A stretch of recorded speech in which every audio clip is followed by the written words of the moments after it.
सांस फूलना, पैरों पे सूजन आना, लेटने से खांसी हो जाना या फिर थका थका महसूस करना, ये कॉमन चीजें होती है जो इंडिकेट करती है कि हमारा हार्ट अच्छे से काम नहीं कर पा रहा है। ऐसे मरीजों को हार्ट फेल्योर के मरीज कहा जाता है। साथ ही में कुछ लोगों को हमेशा पता होता है कि उनकी हार्ट की पंपिंग कमजोर है या हार्ट वीक है। अगर आपकी हार्ट की पंपिंग 35% से कम है तो ऐसे मरीजों को ये सारी समस्याएं बहुत कॉमन होती है। और आज वीडियो में हम बात करेंगे ऐसे ही मरीजों के लिए कुछ चीजें फॉलो करने की, जिसके वजह से आपकी हार्ट की पंपिंग या इंप्रूव हो सकती है या फिर आपकी जो सिम्टम्स है वो कंट्रोल हो सकते हैं, ताकि आपकी लाइफ इजी हो सके, आपको लाइफ हेवी ना लगे। तो आइए इस वीडियो को शुरुआत करते हैं। मैं हूं doctor Shripad Khairnath, interventional cardiologist from Shripad heart centre, Swaroop Nagar, Kanpur. आज हम बात करेंगे ऐसे 5 चीजों के बारे में जो आपकी डेली लाइफ में अगर आप यूटिलाइज करते हैं तो आपकी ये सिम्टम्स कम हो सकते हैं और आपको एक हेल्दी महसूस होने में मदद हो सकती है। पहला पॉइंट है daily salt and fluid intake. Salt यानी कि नमक। दिन भर में आपको 2 ग्राम से कम सॉल्ट इनटेक करना है।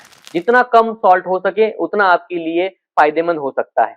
और दूसरा है फ्लूइड, यानी कि टोटल दिन में जितने भी लिक्विड या फ्लूइड आप ले रहे हैं, फिर उसमें चाय, कॉफी, आपका दूध या फिर पानी इनटेक हो सकता है, इसको आपको एक लिमिट में लेना है। जैसे कि दिन भर में आपने 1.5 लीटर तक फ्लूइड लिया। इसकी वजह से आपके बॉडी में सॉल्ट एंड वाटर का जो बैलेंस है वो मेंटेन रहता है, सांस कम फूलती है और सूजन कम आती है। साथ ही में बॉडी की रिक्वायरमेंट भी कंप्लीट होती है, जिसकी वजह से आपको थकान कम महसूस होती है। दूसरा पॉइंट है आपको डेली एक्सरसाइज करनी चाहिए। ऑब्वियसली बहुत ज्यादा हेवी वेटेड एक्सरसाइज नहीं करनी है या रनिंग वाली एक्सरसाइज नहीं करनी जिससे आप थक जाए या फिर हार्ट आपका बहुत स्ट्रेस में आ जाए। आपको सिंपल घर बैठे या फिर घर के आंगन में होने वाली एक्सरसाइज करनी है। कॉमनली वॉक करना, ब्रिस्क वॉक करना, वॉल सपोर्टेड या चेयर सपोर्टेड एक्सरसाइज करना, जैसे कि खड़े होके ही मार्च कर लेना। ऐसी एक्सरसाइज आपको हेल्दी बनाने में मदद करती है।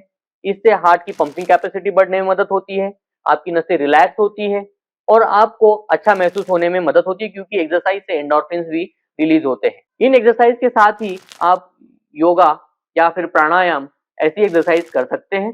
इन एक्सरसाइज से बॉडी में ऑक्सीजन की लेवल बढ़ती है, नसें रिलैक्स होने में मदद होती है। तीसरा पॉइंट है डेली आपकी जो ईटिंग हैबिट्स है उसमें कुछ चीजों को इंक्लूड करना जो आपके हार्ट के लिए हेल्दी हो सकती है। आपके हेल्दी ईटिंग के लिए आपको ध्यान रखना है कि आपके खाने में होल ग्रेन्स हो, सारी सब्जियां हो, ग्रीन लीफी वेजिटेबल्स हो और आपके खाने में बहुत तला हुआ चीजें ना हो।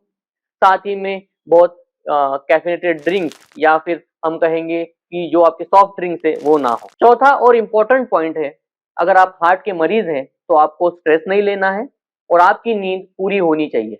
7 से 8 घंटे की पूरी नींद आपकी बॉडी को अच्छा रेस्ट दिलाती है और हार्ट को भी इफिशिएंट बनाने में मदद करती है। और पांचवा आखिरी पॉइंट है आपके मेडिकेशन। जो मेडिकेशंस आपको दिए गए हैं वो मेडिकेशंस आपको रेगुलरली उसी टाइम पे यूज करने हैं, ताकि उनकी इफिकेसी और इंटरैक्शंस कम हो। अब हम बात करेंगे एक छठवें पॉइंट के बारे में, जो एक टिप बेसिस पे मैं आपको देना चाहूंगा।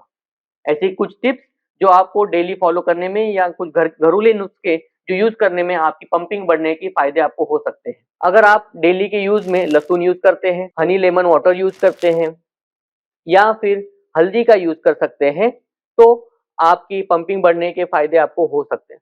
आपकी पंपिंग बढ़ने में इन सब का फायदा आपको हो सकता है, बट इनकी क्वांटिटी कम रखना है। 1 कप दिन के लिए काफी है, जो आपके हार्ट को हेल्दी बना सकता है। अगर ये वीडियो आपको पसंद आया हो तो उसे लाइक एंड शेयर करें। जो मरीज हार्ट के मरीज हैं, जिनको ये परेशानियां होती है, उनके साथ शेयर करने से उनको फायदा हो सकता है। अगर आपको हार्ट रिलेटेड कोई भी परेशानी है तो आप हमारे सेंटर को विजिट कर सकते हैं। धन्यवाद।